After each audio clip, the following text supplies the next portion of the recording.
4. क्रिया, क्रियापद से भाववाचक संज्ञा बनाना। क्रियापद भाववाचक संज्ञा। दौड़ना, दौड़। चुनना, चुनाव। चिल्लाना, चिल्लाहट। जागना, जागरण। हारना, हार। पढ़ना, पढ़ाई। बोना, बुआई। लूटना, लूट। थकना, थकावट। जगमगाना, जगमगाहट। टकराना, टकराव। फैलना, फैलाव। कमाना, कमाई। बिकना, बिक्री। बहना, बहाव। ठहरना, ठहराव। ढलना, ढलान। सींचना, सिंचाई। कटना, कटाव। रहना सहना, रहन सहन। चमकना, चमक। सीना, सिलाई। पूजना, पूजा। मिलना, मिलन या मिलाप। लुभाना, लोभ। दिखाना, दिखावा। झपकना, झपकी। टिकना, टिकाव। रोना, रुलाई। भूलना, भूल। मुस्कराना, मुस्कराहट। छटपटाना, छटपटाहट। डरना, डर। तोड़ना, तुड़ाई। हंसना, हंसी। बनना, बनावट। चकराना, चक्कर। चलना, चाल। बदलना, बदलाव। बनना, बनावट। मुड़ना, मोड़। चीखना, चीख। जागना, जागृति। झुकना, झुकाव। धधकना, धधक। कहना, कहावत। खोजना, खोज। जीना, जीवन।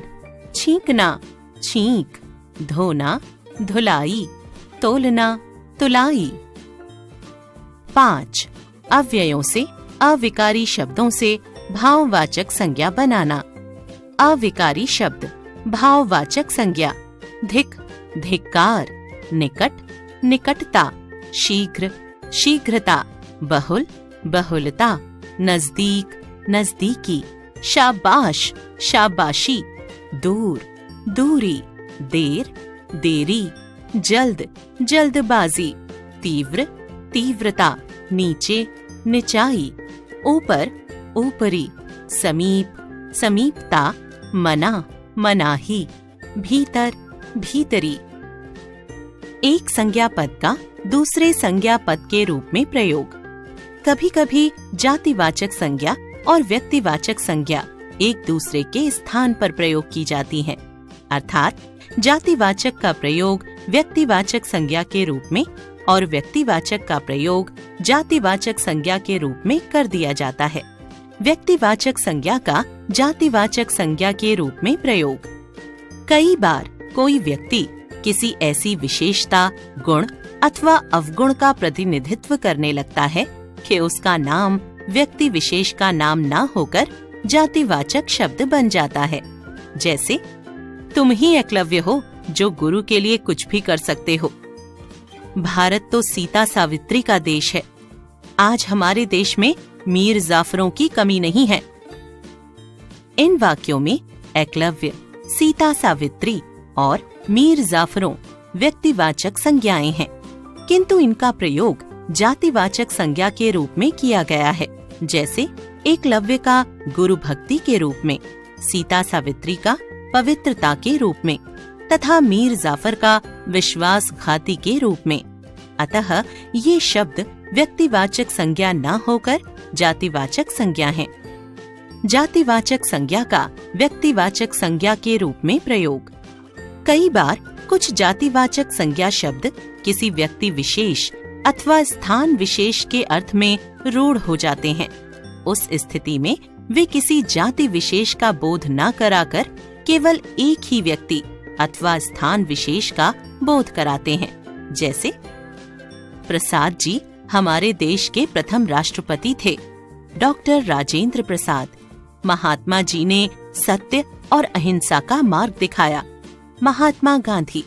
शास्त्री जी हमारे देश के दूसरे प्रधानमंत्री थे, लाल बहादुर शास्त्री। हजारों की संख्या में लोग पुरी जाते हैं, जगन्नाथ पुरी। प्रसाद जी, महात्मा जी, शास्त्री जी, पुरी। यद्यपि जातिवाचक शब्द हैं, लेकिन यहाँ इन शब्दों से अभिप्राय क्रमशः डॉक्टर राजेंद्र प्रसाद, महात्मा गांधी, लाल बहादुर शास्त्री तथा जगन्नाथ पुरी से है। अतः ये शब्द व्यक्तिवाचक संज्ञा शब्द हैं। यह भी जानें, भाववाचक संज्ञा का जातिवाचक संज्ञा के रूप में प्रयोग। भाववाचक संज्ञा शब्दों का प्रयोग एक वचन में होता है, परंतु जब भाववाचक संज्ञा शब्द बहुवचन में प्रयोग होते हैं तब वे जातिवाचक संज्ञा कहलाते हैं। जैसे बुराई, बुराइयां, पढ़ाई, पढ़ाइयां, दूरी, दूरियां, प्रार्थना, प्रार्थनाएं, ऊंचाई, ऊंचाइयां। आपने जाना, संज्ञा किसी व्यक्ति, वस्तु, स्थान अथवा भाव के नाम का बोध कराती है। संज्ञा के 3 भेद हैं: व्यक्तिवाचक संज्ञा, जातिवाचक संज्ञा तथा भाववाचक संज्ञा। व्यक्तिवाचक संज्ञा विशेष व्यक्ति, वस्तु अथवा स्थान के नाम का बोध कराती है। जातिवाचक संज्ञा पूरी जाति का बोध कराती है। जातिवाचक संज्ञा के भी 2 भेद, द्रव्यवाचक संज्ञा और समूहवाचक संज्ञा हैं। भाववाचक संज्ञा भाव का बोध कराती है। जब व्यक्तिवाचक संज्ञा किसी व्यक्ति विशेष का बोध न कराकर उस जैसे सभी व्यक्तियों का बोध कराती है, तब वह जातिवाचक संज्ञा बन जाती है। जब जातिवाचक संज्ञा किसी जाति का बोध न कराकर किसी व्यक्ति विशेष का बोध कराती है, तब वह व्यक्तिवाचक संज्ञा बन जाती है।